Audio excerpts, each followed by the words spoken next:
Hi, everybody. Welcome back to Pagan's Reading Nook. My name is Pagan, and today I'm joined by a familiar friend that if you listen to my other show, you will have heard her quite a bit, and that is Deborah Blake. Deborah Blake is a nonfiction witchy author and also a fiction author, and that is why she's here on the show today to talk about all of her book. Well, not all, but a lot of them, because there's so many I can't even begin to name all the titles. But we're going to talk about a lot of the different series, how awesome they are, the characters, and why we all love them. So, Deborah, welcome to the show. Thank you so much. I feel like now I get to have the other half of my personality. Right? It's like Dr. Jekyll and Mrs. Hyde. This is Mrs. Hyde. Yes, the fiction author. And it's if it makes you feel any better, I'm not sure I could actually name all of my fiction titles without stopping really hard to think about it. So, I've been doing this for a while. Yeah, you've been doing it a hot minute. A hot minute, yeah. Well, and also, I finish one, start working on the next one, and then, once something's been out for a few years, I don't think about it a lot. I'm just like focused on the next one. Right? There's so many though, but when I first got introduced to your fiction books was through the Veiled Magic series, which I absolutely loved. They're amazing books. They're basically about like mixed witches and police work, and it's so awesome. Yeah, the protagonist, Donata, is a witch cop in a world that is basically much like ours, but isn't exactly ours, and it's a few years in the future. But there are, it's got paranormal stuff in it, so witches are actually like a race as opposed to just being practitioners. And there are no shiny vampires. Sorry, No, shiny we vampire don't do people. the shiny No, vampires, but that's no. I okay. mean, there are ghouls and there are dragons and there are a few other assorted folks in there, but yeah. So the premise of the Veiled Magic series is that um, the witches came out of the broom closet a few years previously and are now being integrated into society to be useful, and so she works as a cop in one of the sort of less classy jobs. Like she has a sister who's a healer in a hospital, and she, that's kudos for that. Whereas Donata talks to the dead. And so her skill basically is that she speaks to the one victim of a crime that you normally couldn't speak to, which is the people who've been murdered. Hmm. Fun job. She works in the basement of the police station because it's got icky energy and nobody wants to be around that. And she's sort of not terribly accepted. And then, of course, through the course of the the trilogy, things happen, and she, it's and there is actually a prequel short story, which was how that whole series got started, many, many thousands of years ago, 2008, something like that. Yeah, the Llewellyn, together with BBI Media, who they put out the Witches and Pagans magazine, which, if you're not getting the Witches and Pagans magazine, I have an ongoing column in it, and it's a great witchy magazine. You should sign up for it. Um, and they had a contest for pagan short stories, and the top 13 stories got to be in a book. And so this short story was one of them. It was called Dead and Mostly Gone. I Um, like that. with the mostly in parentheses. And I don't write a lot of short stories, and I really, that one came to me in a dream, complete, which doesn't happen. And I got up and wrote it down and went, well, yay. And then, yes, went, I think there's more to this character. And so, yes, those were the books that got me signed with my agent, but then we couldn't sell them. And so I went on and wrote the Baba Yaga books. Wrote the first Baba Yaga book, which got me my first contract with Berkeley. And eventually, Berkeley also put out the Veiled Magic series, but only as an ebook. Oh, interesting. Are they? Well, No, because well, yeah, I guess so. Yeah, but I had to go look. I I was did. like, are they? Because Yeah, I have them yeah. on Kindle. I Well, didn't even think twice about it. yeah, So but well, it was one of the it was cheaper that way. yeah. And then I got my rights back to those three books this last year, and I put them out as paperbacks for those people who have been, because there are people who don't like to read on a Kindle. Mm-hmm. I like my book in my hands when I read with breakfast, or like if I'm traveling, because then it's my security blanket. That's Um, fair. That's fair. and in the evening when my eyes are really tired, I read on a Kindle. So I do both. Um, but yeah, so the Veiled Magic series is out now in paperback. Um, it's only in a print version on Amazon. It's available as an ebook pretty much everywhere else. Yeah. But yeah, I really loved those books. I had a lot of fun writing them. Obviously my agent really fell in love with them, or she wouldn't have signed me, bless her heart. Mm-hmm. But the Baba Yaga books, which came out, those were the first ones that were published. I gotta say, I love my Baba Yagas. They're, of all the books I've done, I think, and shh, don't tell all the other books. I think my very favorite was my first Baba Yaga book, which was Wickedly Dangerous. Mm-hmm. So Those ones are really interesting. And now you also have novellas that go with those as well, right? I do.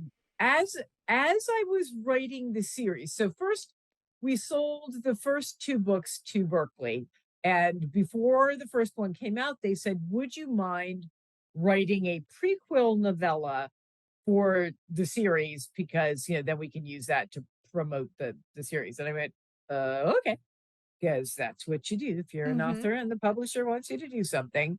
So yeah, so that one was Wickedly Magical, and again, the novellas only ever available as ebooks because it didn't make financial sense to print tiny little Of course. novellas. Yeah. No. But and then after like the first two books, they said, "Oh, can you do another one here?" And then so there were three novellas altogether in the series while Berkeley had it. Um, and again just got the rights back to those and put them together in my Baba Yaga collected novellas, um, both in ebook and print as well. Mm-hmm. Because again, there were people who had never read the novellas because they weren't out in print. Right. Of Um, course. yeah. And I did write a fourth novella later on, after when the series got discontinued after book 5. I self-published book 6, which was sort of the end, wrapped up the Broken Riders part of the series, which was, there were 3 books for the Baba Yagas, for 3 different, because there were 3 different Baba Yagas, which is complicated, but I explain it all. It makes sense. And then there were these Broken Riders who helped the Baba Yagas, and they each got their own book. And of course, they discontinued the series after book 5. So the third guy wasn't going to get his book. And I went, I'm sorry, no. So I self-published that. And then I wrote one more Baba Yaga book, again, using this Barbara, the protagonist of Wickedly Dangerous, who was my favorite because she's kick-ass and kind of grumpy. Mm-hmm. Might possibly have been channeling my inner Baba Yaga. I don't know. I It's a little mean, you crabby. do whatever Um, works, right? right. And the Baba Yagas all travel with a dragon named Chudo Yudo, but they each have the dragon themselves are called Chudo Yudo in the mythology, Mm-hmm. because the Baba Yagas are based on this Russian mythology. Um, and and of course, because you can't travel around modern America with a dragon, they're all disguised. And so Barbara's is disguised as a gigantic white pit bull. And then, one has a big black Newfoundland because she's by the water. And people are like, wait, they're dogs. You're a crazy cat lady. How come they're dogs? And I'm like, That's the character. I don't make this stuff up. I just put it on the page. We just It's follow like, the crazy voices in the right, head. it said it was a giant white pit bull, so I put a giant white pit bull. I also happen to really like white pit bulls. I like dogs. I don't have any because my cats won't let me, but I do like dogs. And I happen to actually be very fond of pit bulls. All the ones I've ever met are the sweetest, goofiest dogs We are a ever. pit bull They, household. We rescued the pitty babies. So see, yeah. there you go. Yeah. There you go. And Yeah. they are No, literally kitties. just giant babies. Like literally I can hear mine snoring in the other room because she's laying in front of And the heater just and passed yeah, out. they have this terrible reputation, not because of the dog, because people raise them incorrectly, Mhm. and also a little bit because they are very much family dogs and they're protective of their family. And so, yes, if you do something nasty to a child in a household, the pit bull is not going to be nice to you. But That pit bull is um, probably going to eat you. exactly. But that's not doesn't mean it's a bad dog. No, it Just means means that it it's was a good protecting the child that it loves because that's yeah. their human. Yeah, no, they call them nanny dogs because Exactly. no, they're wonderful. So yeah, so I did those books, and I would love to write more in that series. I don't, the last two I put out on my own, didn't sell great. I'm not sure if it's financially worth it to do it, but I love that world and those people. So you never know. People ask me all the time if I'm going to do any more, and I'm like, well, we'll see if I come up with other ideas for other books. Mhm.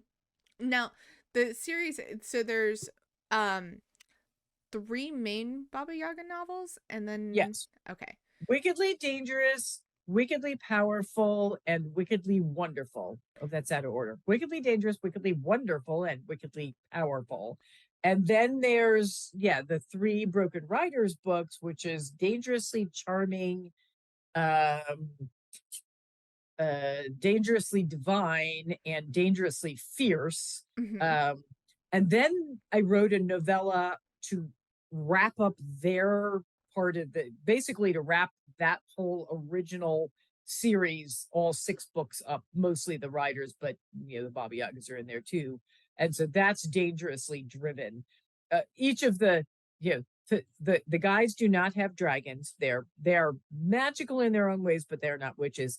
They all have motorcycles, however. Yes, Just saying. it is a motorcycle thing. It like and the men look very handsome on the covers. Yes. Now, Well, yeah. I mean, I will say, one of my favorite covers ever was the one that Berkeley did for Dangerously Charming, which is the guy with the long blonde hair who sort of reminds me a little bit of Thor. And I'm like, yeah, he that is a good one. That is a and good he's one. got sort of, like roughed up jeans, and I said he's got to have good forearms, and they Oh, found it they found a good forearm they dude. found a great model for that. Yeah, no, and I liked all of them. I mean, they were great, and the cover artist that I had do my own, the Dangerously Fierce one, she also found somebody really great. He was a little trickier because he's like gigantic and bearded, and the the cover models that you can find for that, a lot of them do not look,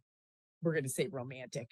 It's like, but no, that Oh, turned we out do like okay. it. We like a good bad boy that could be romantic. Yep, That's cool. yeah, That's cool. they're good. Yeah, yeah.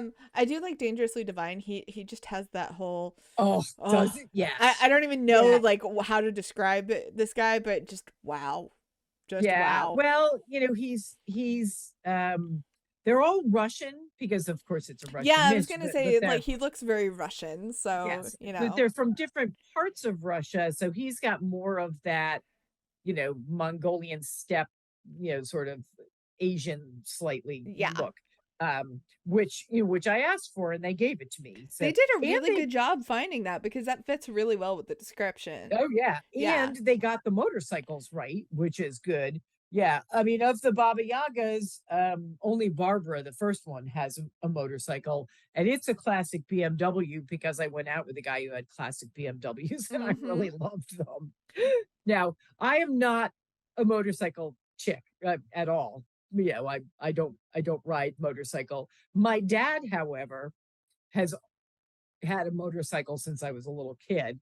and at 89 still has a motorcycle. So there, at some point when I was promoting one of the books, I forget which one, I was visiting him in San Diego, and I actually was wearing all black because I often do. Of Um, course, as one and does. and got a and he happened to have a BMW at that time, although I think it was black and not the blue that hers is. And I took a picture, posed on the motorcycle. That was one of my favorite bits of promo. I'm like, yes, this is me channeling Baba Yaga on the motorcycle. I Very cool. love that. That is so great.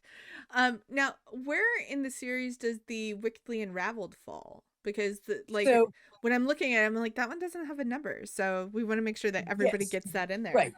So Wickedly Unraveled was the fourth Baba Yaga novel, the one that I wrote and put out on my own, which is that's another Barbara book because I had more to say about her. Mm-hmm. I mean, I have more to say about all of them, but it was sort of tricky because one of the fun things about writing these books, they're paranormal romance as opposed to the urban fantasy, which are the veiled magic. And the thing about urban fantasy is you don't have to solve, you don't have to have the romance be resolved in one book.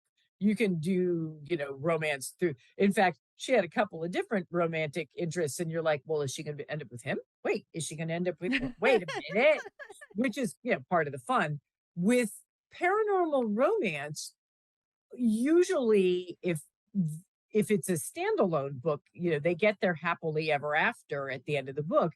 And in this case, because I had three different protagonists, three different Baba Yagas, Mm-hmm. each of them got their own happily ever after. And then we moved on to the next one.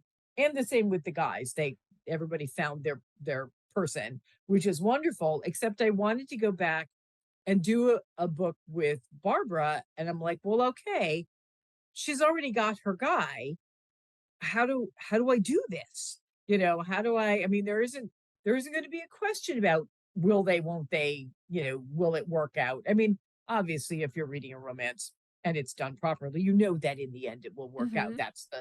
That's the compact the author has with the reader. But nonetheless, there should be some questions. So I was like, well, you know, how do I do this? And the reason it's called Wickedly Unraveled is because there's a magical accident, not her fault, I might add. Somebody was messing with things they shouldn't have been messing with. And time gets changed and the world gets changed and they're not together. And Oh, the she has drama. to and she's got her little adopted daughter who she ends up, that happens in the first book, Wickedly Dangerous. She ends up with this little girl who's been in the other world for her early years. So she's not quite normal, and she's also a Baba Yaga in training, even though she's quite young. And the two of them are the only ones who remember, even her Chudo Yudo, her dog, who has been living with them in her traveling Airstream trailer, um, doesn't remember him. So they have to figure Oh. out a way to undo this to get her back to the man that she loves. And it was actually a blast to write. I mean, I had a really good time with it. And yeah, I hope that people who like the series find that one again, because I self-published it. It didn't get as much, promotional work as if a publisher had done it. They have deeper pockets than I do, and probably better focus. I'm just saying. I mean, there are people whose whole job it is to promote books, That and is I'm that is true. That I mean, and sadly, as the author, my job is to write the book, edit the book, find other people to help me edit the book professionally, find a cover artist, write the blurb, write the, promote it, and then remember to promote it again eventually. So yeah, it's self-publishing it's a is really whole hard. thing. It's there are people who are really good at it, and I worship them. I think they're amazing. I am not really cut out to be a self-published author, in part because I don't write fast enough. I write usually about 2 books a year, Hmm. and often at least one of those is nonfiction. Sometimes both of them are nonfiction. Um, and the people who are really successful self-published folks write like 6 to 10 books a year. That's insane. Like, It's I'm a I don't self-published have author six. and I cannot do that. Like, you'll be I lucky don't if have you get a book every 5 years yeah, from me. and I don't have 6 to 10 ideas in a year. If I Right? can come up with 2 new ideas in a year, nonetheless write them, I'm actually pretty happy. So yeah, I again, all kudos to the folks who do this, but yeah, I just would like to have a publisher who loves my books and wants to put them out and tell everybody about them. That is definitely, it does make it a lot easier when you have that kind of stuff. And then, Yeah, like me, of course, I have my shows where I help, authors, right. especially a lot of self-published authors. A lot of the people that have been on the show have been self-published, which is great, and we love them. Yes, I mean Um, it's tricky. it, It's it's hard definitely to it's hard to promote, especially when you've got a market that is so heavily infused with books yeah. just Well, constantly and there. the last series I switched gears because Paranormal Romance was out. That's the great thing about publishing. Things are in, they're out, they're in, they're out, and you can sell a book and then you can't sell a book. It's so much fun. Everybody should run out and become an author. I'm just saying. Um, but then I did a series of cozy mysteries, which was completely different. There were no witches at all, Those are the although there were Catskill ones, cats. right? Yes, yes, they're called the Catskills Pet Rescue Mysteries, and they're actually were inspired by a local independent organization where I got 3 of my 5 cats, and who I work with. I did some volunteer work with them. I fostered once, and one of my 5 cats is a foster fail, so I don't get to foster anymore. Um, Apparently, I do not have the temperament for it, or really the space. Mm-hmm. Um, but yeah, so there was this great, it still is this great organization called Superheroes. They were originally called Superheroes in Ripped Jeans. They've now incorporated, and so they're the Superheroes Humane Society. Mm-hmm. But they basically were this completely volunteer organization. Now they're finally starting to get some funding, and so they've got a few paid staff and still mostly volunteers coming in to clean cages and socialize the cats and walk the dogs. And um, so I remember being there one day when I was doing some volunteer work, um, washing dishes, cat food bowls, dog food Mm-hmm. bowls. There's this endless stream of things to be done, and all of the laundry and all of this stuff. And I was talking to the woman who started the place, and I said, "What you need is somebody to win the lottery and give you the money." And she went, "Yeah, that would be great." And then a couple of years later, I was talking to my agent Elaine about what I was going to write next, and she was the one who suggested cozy mysteries, and I went, "Oh, yeah, really?" Um, but she said, "And no witches," and I went, "What?" You're And like, I'm like, but "But I'm what? a witch. How do I not write about witches? What?" Well, but again, the paranormal cozy mysteries were overloaded, and they were, she couldn't sell them. So I was like, well, what are my other interests? Like, I like cats and dogs. And hey, what if I had a protagonist who was like just a waitress and by a fluke won the lottery while she got a ticket on her way home from work to buy cat litter, and she ends up stumbling across this little black kitten who's been obviously is a stray, is abandoned behind her crappy old apartment, while she's still trying to figure out what to do with this money. And she takes this little black kitten to the local shelter, and they say, "Oh honey, we're full, everybody's full. There's it's too bad about that rundown place down the street that's closing, because the dog warden hates them, and they have no money." And so if they were still going to be there, they would be your best bet, but they're not going to be there. And she goes with the kitten and checks this place out and ends up buying it. And so she basically rescues the rescue. And so now she's taken on this rundown rescue with only a few sort of sad animals that haven't been dispersed to other places. Mm-hmm. And then the dog warden turns up dead in the backyard. And you have a mystery. You have a mystery.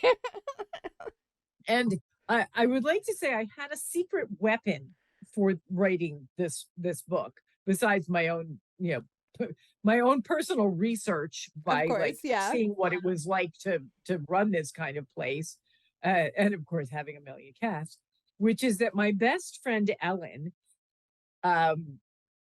is a dog groomer, and the best friend of the protagonist is a dog groomer, although other than that they've nothing in common.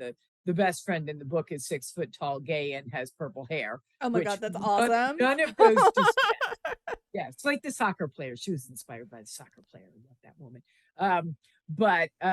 But my friend was also, until she retired a couple of months ago, the dog warden for her town.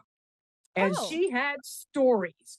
Oh my God, she had stories. And she was also I could fact check things. I'd say, okay, what do you call that thing that they use to like put it around the dog's neck and so they could safely grab the dog?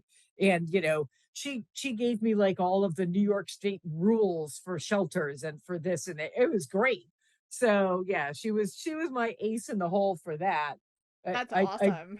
I mean, I did research too, but yeah, a lot of my research and the second book took place at a dog show, and she used to be one of the people who helped run the dog show it was basically based on. So yeah, that I definitely had some help there. She got a lot of chocolate. I'm just saying. I mean, that's definitely a great payment for being able to pick somebody's brain is give them food. They like it. Yeah. But of course the titles all have puns in them, because that's a thing that they do with cozy mysteries. I don't know if your listeners are familiar with cozy mysteries, but basically they're like mystery light. Even when there's a dead body, there's no blood and gore, and usually it's somebody that you're sort of happy that they're a dead body. It's not like your favorite character in the story. The titles are absolutely adorable. The first one is Forbidden Fatality, and it's FUR, so forbidden. And then the next one is Doggone Deadly, and then finally Claws for Suspicion.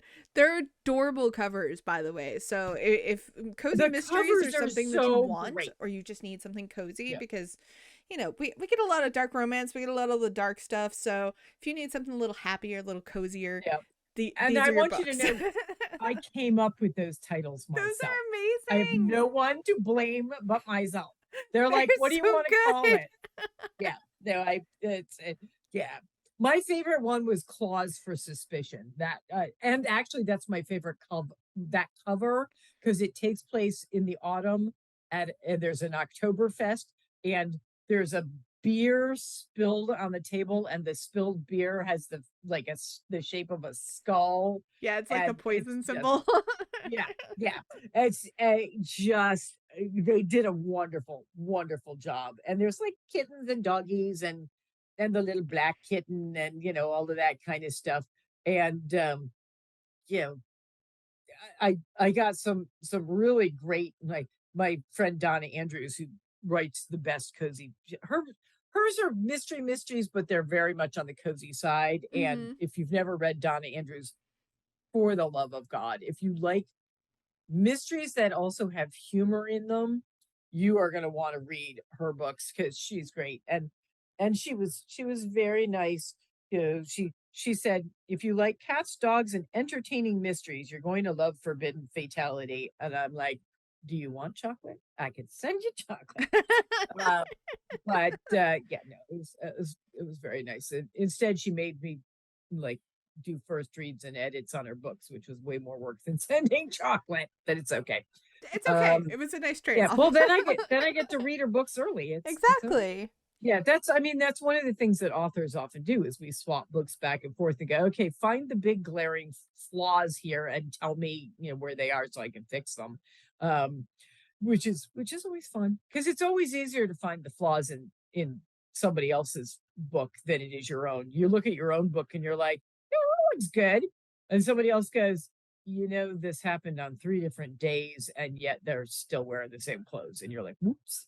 Okay. Oopsies. Yeah, I do. But yeah, so these books. these books were a lot of fun to write. And one of the reasons that I like doing them is because I wrote them during COVID.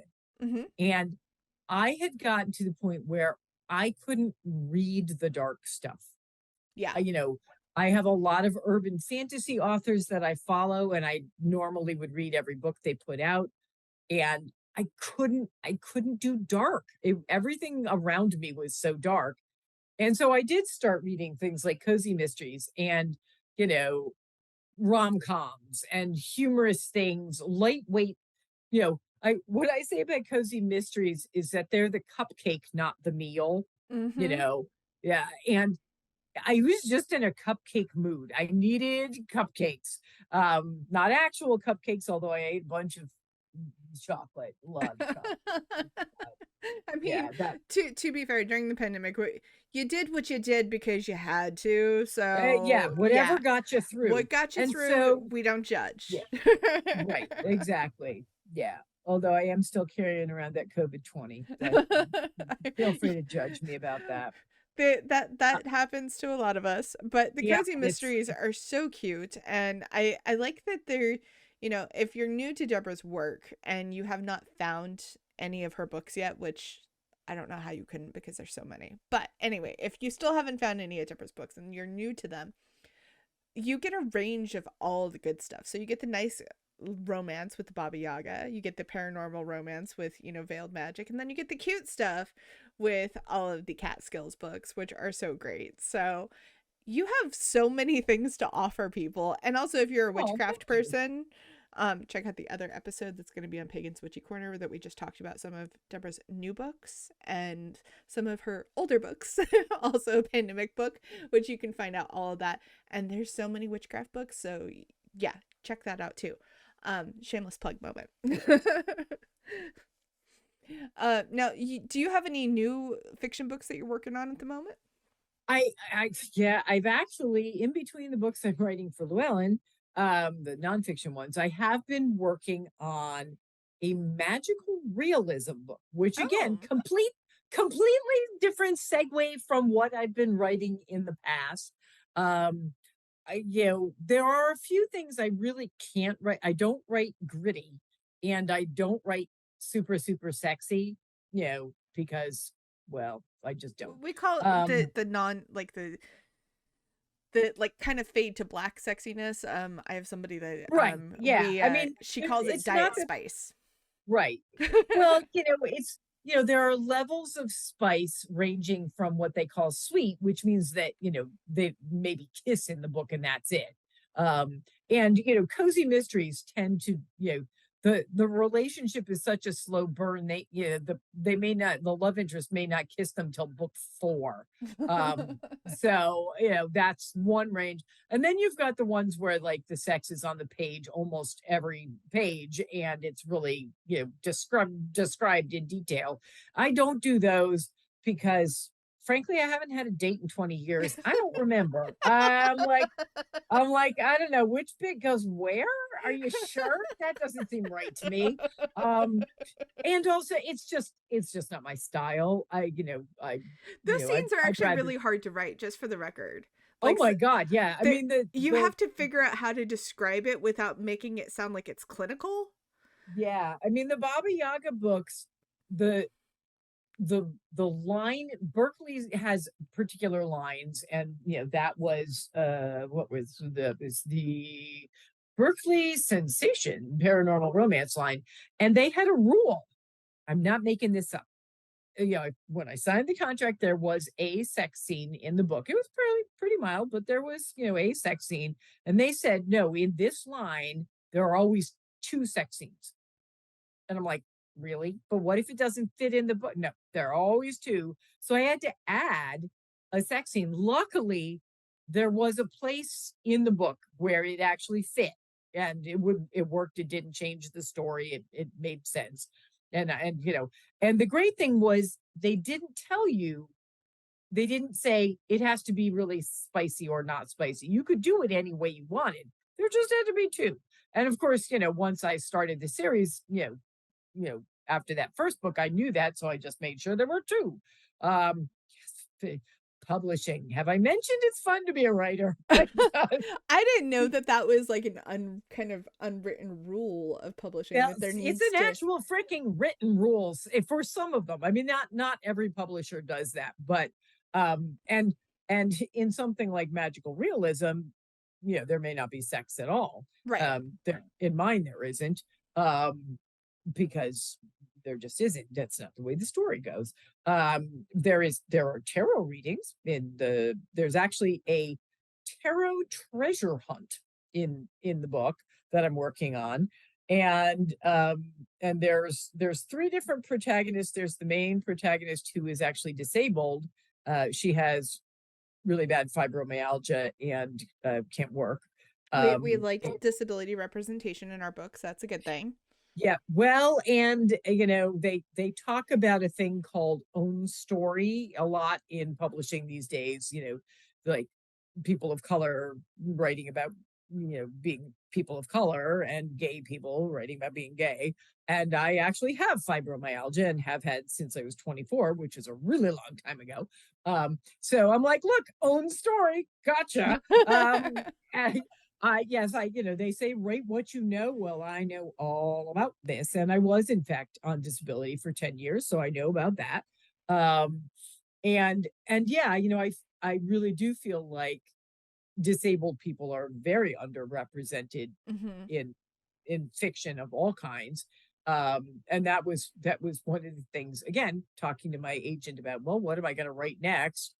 Now that they're not going to do any more cozies, now what do I do? And she said, well, you should write magical realism. You already write magic. And I'm like, huh, that's true. And I like magical realism. I didn't want to write a book that was not the kind of book I would like. You don't, as an author, want to write a book you wouldn't want to read. Of course, yeah.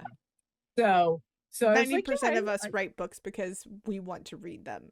Right, exactly. And I am a professional tarot reader, so I know about, I mean, I even have my own tarot deck that came out from Llewellyn. So you have a couple of decks out, if I remember correctly. Yeah, well, yeah, we have the tarot deck and an oracle deck. So and I'm plotting and planning additional things. And, they're literally in the plotting and planning stage. But yeah, so there's a whole lot of stuff that goes on, but basically the magical realism sometimes is very sort of in your face, like a lot of the stuff that's set in the South. It's like, okay, this is the town's magical tree, and all the apples on this tree make you dream about, how you're going to die or whatever. Mine's a little subtler. Mine's a little bit more like, well, wait, is the tarot deck guiding her, or is she guiding the tarot deck, or is there a ghost talking to somebody? Is there a way, is this person like something more than they seem? But hopefully it's fun. And there is a love interest. It's again sort of a subtle background part of the story, and at the end of the book, you get the idea that they might be together. Maybe, I don't know, I haven't finished writing. You haven't finished it. That's okay. Yeah. Well, and for better or for worse, there is no guarantee that this book will ever get published. I'm writing it now. We will probably be sending it out in early January to publishers, and then there will be a great deal of prayer coming from my house and probably my agent's house, that people will like it, that the editors it gets submitted to will go, this is the best thing since sliced cheese. Nobody has ever written a magical realism with a disabled tarot reader before. We should buy this book and give Deb a lot of money. I mean, I hope that's the way it goes. Either way, whenever the book comes out, however it comes out, you'll have to come back and talk about it because obviously it's going to be Yeah. awesome. And like I said, we do love a good disabled representation. Me being a disabled creator, myself. Uh-huh. So Well, ditto. And now I've got long COVID too. So yay. all the Um, disabled things that we need to talk about, which have not actually, I think I would say probably in the last 2 years, I've seen more disabled representation than I think I've ever seen it's in the it's literary world. getting there. Yeah. But again, that was one of the things that when I was talking to my agent about, what do I write next? She said, magical realism, but she also, you know, the great thing about having an agent, I mean, there are many great things about having an agent. And she more than earns her 15%. I guarantee it. Because that's what you give an agent usually is 15% of whatever you earn. Publishing tip number 607 from Deborah Blake. Are you taking notes? There will be a quiz.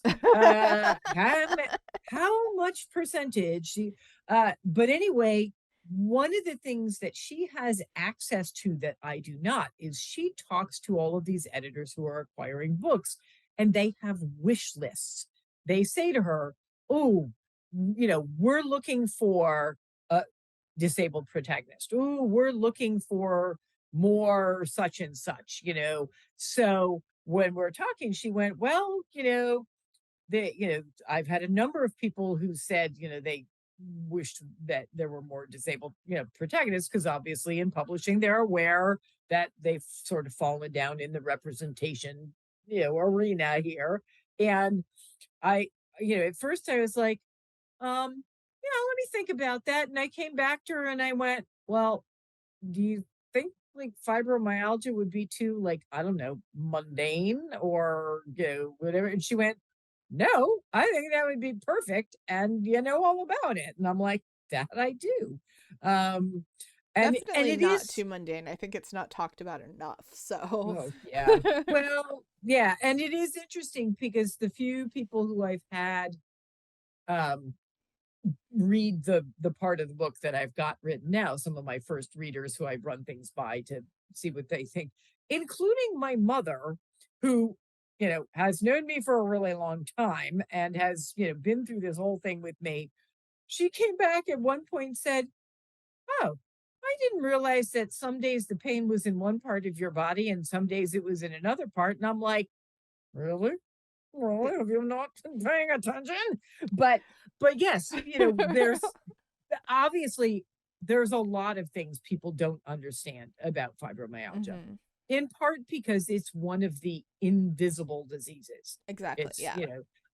there are a lot of them out there. There's MS, there's a whole lot of stuff where you look just fine. Maybe you look a little tired, or but if somebody looks at you, they don't know you're sick.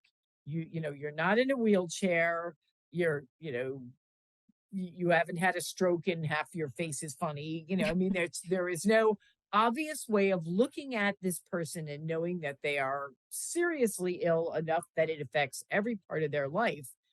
And so, yeah, I like the idea of being able to present that kind of character and without being preachy in any way. I mean, again, it's reasonably subtle, but I there's some facts in there, and there's also how much fun it is to live on disability, which pays you enough to, oh, I don't know, buy twigs and leaves for dinner.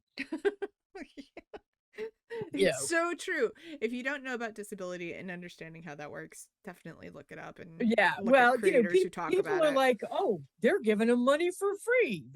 So like, I'm No, sure they're at the store buying lobster. Well, no. It's definitely not. but having that disability representation in fiction is always so nice because it's easier for the reader to, especially if you have that condition, to identify with the character, and so you get And a hopefully little they learn more something. love of the character because it's like that Right. character is like me. They have the thing like me. um I may end up having to write a book about MS because I've yet to find a fictional character that has MS. Exactly. And yet there are a lot of people with MS. A Yep. lot of people with MS. That was one of the things that they looked for with me originally, because there's a lot of overlap in the Yeah. symptoms. And and honestly, I'm like, please no, not that one, pretty please. It's Oh, not because horrible, I but knew, it's not fun either. yeah, yeah, no, it's well, and it can vary from Yes, one it person to can. another person, just like fibro. I know a lot of people with fibro. I don't know a lot of people with crippling fibro, that it affects their lives so badly that they cannot do the things that, they may be achy, or they may be more tired. They aren't necessarily in so much pain that they, have days where they don't function, and they may not be so tired that they can't work a regular job. Um, you know, at my worst, I had both of those. Hmm. So, and they're still not swell. Yeah. It's not a joyride. And it affects your brain. You get the fibro brain fog, which is wonderful, and then you get the COVID brain fog on top of that, and you're like, yeah, I can write a book. How do you spell cat? Uh, there's a C in there somewhere, pretty sure. I don't remember what comes after that. Oh, It's it's yeah. such an interesting time being a writer when you're, so many writers are dealing with the very similar issues of like long Oh, COVID and it's COVID brain. crazy. Even if you don't have long COVID, some of them end up Right. with And COVID and brain. yeah, I mean, COVID brain definitely is affecting a lot of people, and it's affecting creativity. Yes. That's one of the things I have definitely found, because I have a lot of author friends and I talk to a lot of authors, mostly online. I don't have a lot of local author friends because I live in the country in the middle of nowhere. But I have lots of authors that I talk to, and almost everybody, not everybody, but almost everybody since COVID has struggled with creativity. Hmm. It's just been a challenge to not only come up with the ideas, but also to come up with the energy and the focus to put them down on paper. You Yes. know, you're like, yeah, I really should be writing now, or I don't know, I could go watch NCIS, and have another glass of wine. I, That is the one of the truest statements, and especially for me personally, if you're a listener to the show, you've probably noticed there's been a few weeks break between some of the episodes. That's because my MS is not behaving itself, and so it's not working very well with me, and it's very hard, especially on top of that, with somebody who has had COVID, because I had COVID in the spring. um oh yeah, well, and that's it turns out I did not know this until I got COVID. It turns out that COVID makes fibro worse. Yes, it does. Yay! And it can make MS So worse. It can make basically any of those wonderful autoimmune conditions worse. right, It's because it's not a good time. autoimmune and it's inflammatory, and COVID is inflammatory. And so if you already had inflammatory issues and immune issues, and or if you're like me and you already had asthma, your first go around your lungs got trashed, well, guess what? Then you're not going to go running across the room either. So yeah, it has proven to be a challenge. I'm still writing. I'm writing slower by far than I used to. I struggle to find words. I will be writing a sentence and I know exactly what word I want to use. I just can't remember it. And I can't, it used to be with that sort of vocabulary stuff. And of course, I have an extremely extensive vocabulary because I'm an author and I grew up in a library and, all that kind of stuff. But I can't even come up with the words that are close enough to the word I'm looking for to be able to then plug them into the, I think that's thesaurus, and it really has, and coming up with a plot. yeah. Plots are intricate, detailed things, and my brain doesn't do intricate and detailed as well as it used to. I I mean, feel if I that. know, Yeah, it's a fun thing. It is a whole thing. And, that's kind of like an important message for, the readers out there that, you're excited about the authors and are excited about the books and all that. If it's taking your author a long time to get the book out, there may be something else going on that's making it harder for them to put the book out. So be patient with your authors and Yeah. realize that the And books will probably come. It just yeah, might take a while.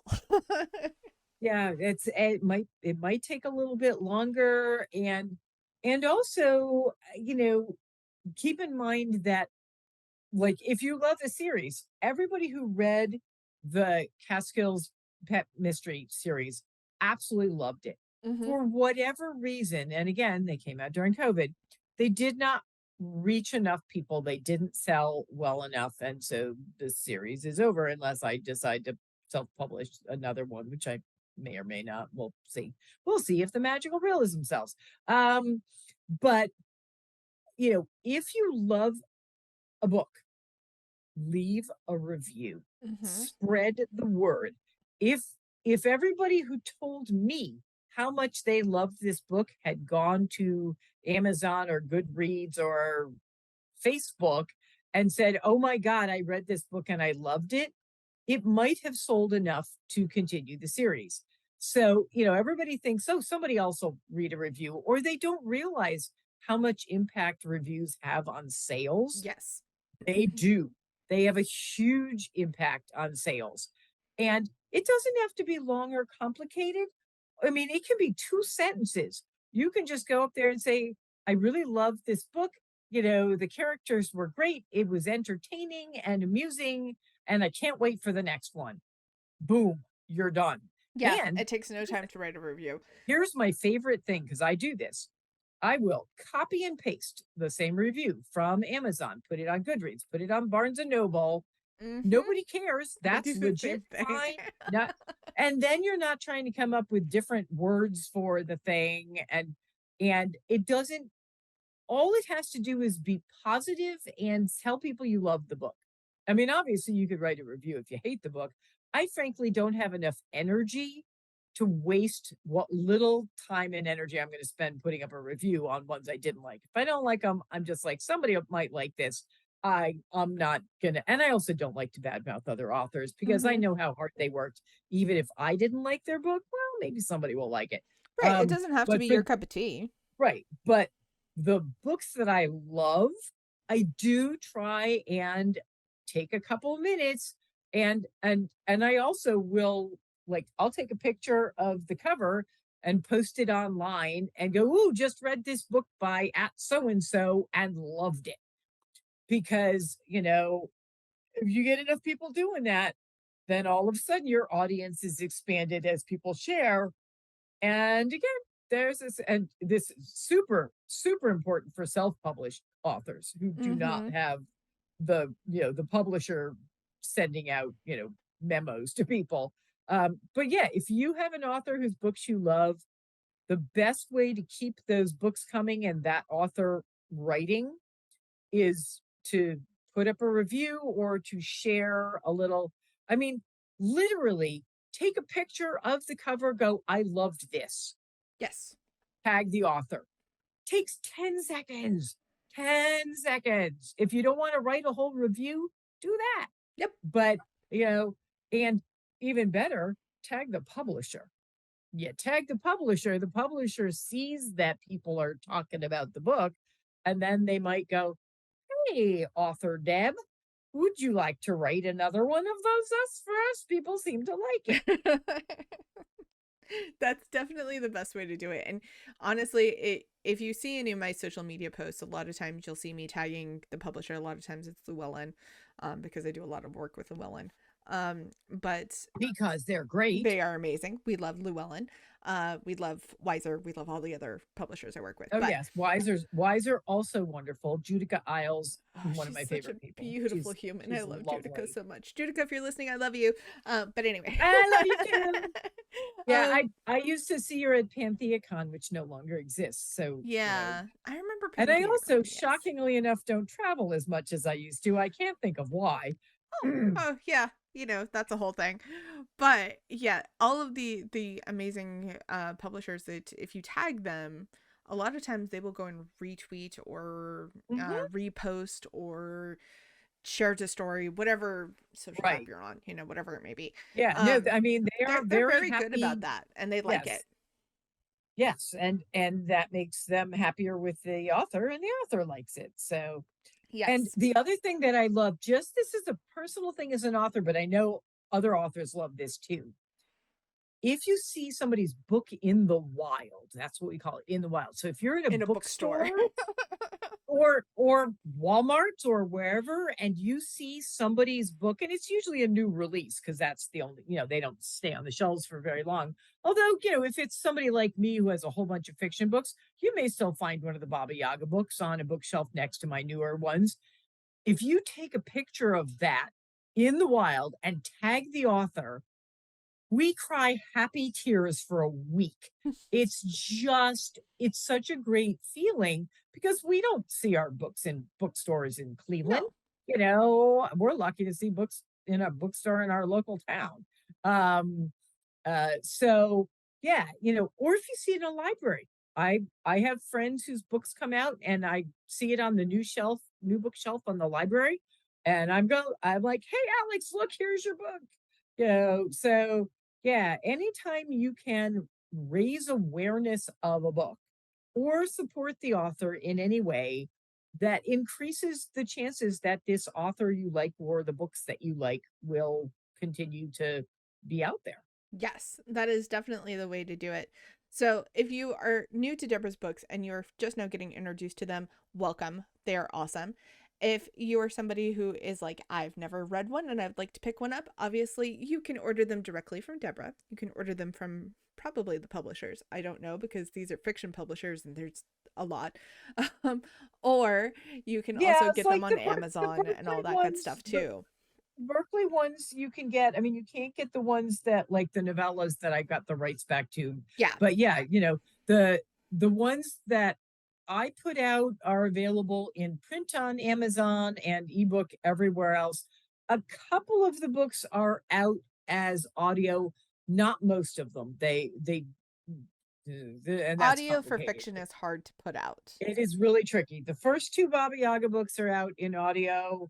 I actually think the cozies might be out in audio. I'd have to double check, but I think I can tell you in 2.5 seconds. They are out in on Audible. Let me see if all three of them are. Maybe. Um, yes, Audible and Audible. Yes, all three of the cozies are available on see Audible. there you go. So So if you are they're probably also available on like iTunes as well and stuff like that. I think once they put them out as a you what do you call those Audiobook. kind of Yeah, books? audiobooks. Audiobook. Oh, that was a reach. Yeah, an audio something. I told you I can't find words You're anymore. Oh okay. my You're God. fine. You're I'm all fine. right. But yes, once they're out as an audiobook, they usually have them available, I think, most of the places, unless they have a specific deal with somebody. I don't know a lot about audiobooks, but yeah, it is definitely, those are still out there for that. And of course they're all available as ebooks if you are a ebook person. Yes. Um, and I do have signed copies on my Etsy of books, and some of them you can buy like the whole set. And if there's something that I don't happen to have it up as a whole set and you want it, um, by all means, just send me a message on Etsy and go, I want all of them, send them all, and I will put up a special order for you because I can do that. That's amazing. And the links to the books, the links to now I'm not going to put every single title. I will probably just put Deborah's link to her website and to her Yeah. Etsy because there's a lot of titles and I have only so many characters that I'm allowed to type. That Well, being and the said, nice thing, if you go to deborahblakeauthor.com, which mhm, is my website, not only will you find the books and links, but there'll be little descriptions. So rather than having to run around, online and look up what the books are, you can look right there and it'll say, oh, this is what this story is about. This is what this story is about. and you'll go, oh, that sounds good. And that one, I'm not so sure about that one. Oh no, that sounds good too. But you know, it's one place where you can find information about all the nonfiction and the fiction books. And so it's very conveniently located. All in one place, which is great. So that will be in the show description for you guys. Now, obviously, if you're financially strapped and you're like, I want the books, but I can't afford them, go to your local library. If they don't have them, Absolutely. request a copy. Local libraries are something that you should support. Also, if you are looking to support your local bookstores, that's a really great way to support your local economy as well, if you can afford them. But if you are financially strapped and you are unavailable to do that, check out your local library. And then obviously we've already talked about the reviews. Review your books, make sure they're all good. And yeah, Deborah, this has been awesome. You'll have to come back whenever the new books come out. Yes, so hopefully there will be more fiction books. We'll see how that goes. But Hopefully yes, so. yeah, libraries rock. The first thing I do when I get a new book out, I walk to my local library and I give them a copy. See, there you go. So there's at least one library Library's out there good. that's got a copy. Yes, there's what. Yes, you may have to get it from, you know, the Huntington Library in Oneonta, but somebody's got it. And, you know, often through interlibrary loan, if your library does not have it, they can get it from somewhere else. Right. But you can also ask your library to buy a copy. And very often, if somebody has a specific request for a book, they will in fact buy it, which still is good for the author. Yes. You didn't have to buy it. The library buys it. A bunch of people get to, you know, read it, and everybody wins. Also, if you live in a bigger city, sometimes they will buy more than one copy because they want to have Even multiple better. copies for you know, people to check out instead of just, you know, having somebody like have it for like 3 or 4 weeks or however long, you know, their library loan is. So that being said, Deborah, this has been awesome. We're going to have to do it again, obviously, because, you know, we're friends and we do that. And everyone who's listened, thank you so much for being here. Thank you so much for listening. Thank you for supporting all the authors that always come on the show to talk about their books. And thank you for being a listener of the show. And so make sure you are taking care of yourself, being kind to each other, and I will see you all on the next episode. Bye, everyone.